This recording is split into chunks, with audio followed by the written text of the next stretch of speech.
Binalaga ng ilang senador ang inilabas na 10-dash line ng China sa South China Sea. May ulat si Daniel Manalastas.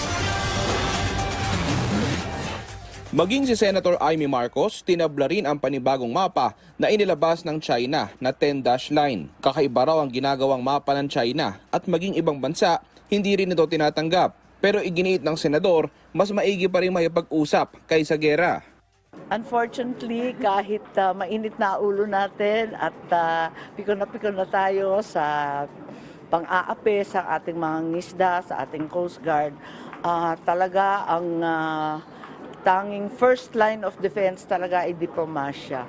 Kaisa naman si Senator Jinggoy Estrada ng Department of Foreign Affairs nang pinalagan nito ang China. Sabi niya, nararapat lang ang paninindigan laban sa patuloy na pangaangkin ng China sa teritoryong pag-aari natin. Sumasalamin daw ito ng hindi natitinag na pagtataguyod ng ating karapatang pandagat at soberanya ng ating bansa.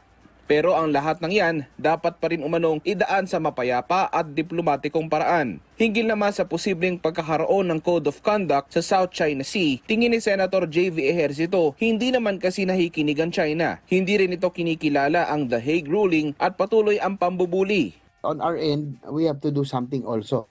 No? Unang-una ay okay lang, keep the communications line open. Subok pa rin tayo, try exhaust all diplomatic means, sinusubukan natin. More than 100 North Verbales have been sent, hindi naman pinakikinggan, pero okay lang. Second, we have to put up our, I have been pushing this, Senate President Mig Zubiri also, the AFP modernization, kailangan natin magkaroon ng respectable force.